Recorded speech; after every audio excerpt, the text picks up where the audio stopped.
নমস্কার বন্ধুরা, পল্লবী কিচেনে আপনাদের সবাইকে স্বাগত। আজ আমি আপনাদেরকে দেখাবো বাঙালির অতি প্রিয় একটি রেসিপি, পায়েস। যে কোনো শুভ কাজে আমরা প্রায়ই সবাই পায়েস বানিয়ে থাকি, বিশেষত জন্মদিনের দিন। তাহলে আমি কিভাবে পায়েস বানাই আপনারা দেখে নিন। পায়েস বানানোর জন্য এখানে গ্যাস ওভেনে আমি একটা কড়াই বসিয়ে নিয়েছি। তাতে দিয়ে দিচ্ছি কিছুটা পরিমাণের জল।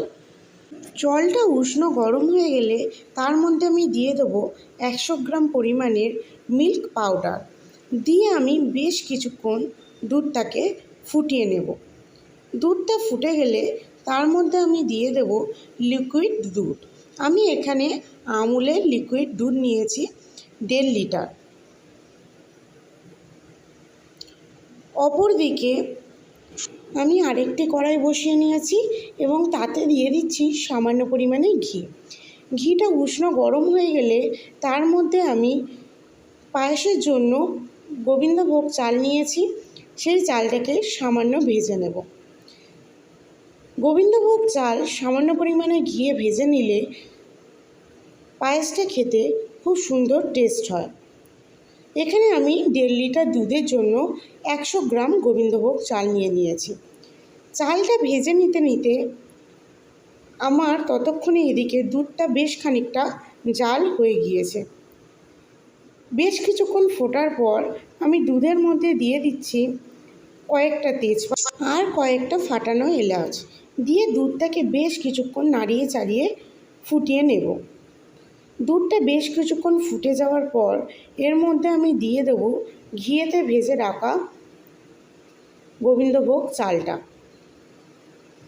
দিয়ে আমি দুধটাকে ততক্ষণ পর্যন্ত নাড়াবো যতক্ষণ না পর্যন্ত গোবিন্দভোগ চালটা সিদ্ধ হয়ে যাচ্ছে। বারবার দুধটাকে নাড়িয়ে চাড়িয়ে নিতে হবে যাতে না দুধটা নিচে ধরে যায়। এদিকে আমি কড়াইয়ে বেশ কিছুটা কাজু কিশমিশ ভেজে নেব।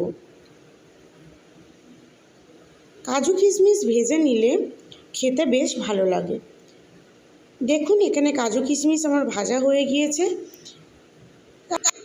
ভেজে রাখা কাজু কিশমিশ বেশ খানিকটা আমি দিয়ে দিলাম দুধের মধ্যে। দুধটা এখানে ঘন হয়ে গিয়েছে আর চালটাও একদম সেদ্ধ হয়ে গিয়েছে। পায়েসের চাল সিদ্ধ হয়ে গেলে তারপর কিন্তু এর মধ্যে মিষ্টি অ্যাড করতে হয়। মিষ্টির জন্য আমি এখানে দিয়ে দিলাম 100 গ্রাম পরিমাণের মিশ্রি আর 100 গ্রাম পরিমাণে বাতাসা। আর পায়েসের একটা সামান্য কালার আসার জন্য আমি দিয়ে দিলাম সামান্য পরিমাণে কেশর। আর টেস্টের জন্য দিলাম সামান্য পরিমাণে লবণ।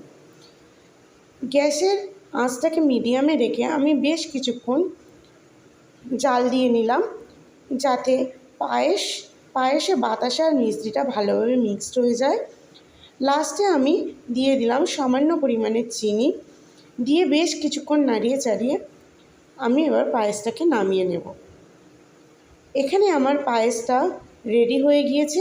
যদি আমার এই রেসিপিটা আপনাদের ভালো লেগে থাকে তাহলে প্লিজ বাড়িতে আপনারা ট্রাই করে দেখবেন। আশা করি আপনাদেরও ভালো লাগবে।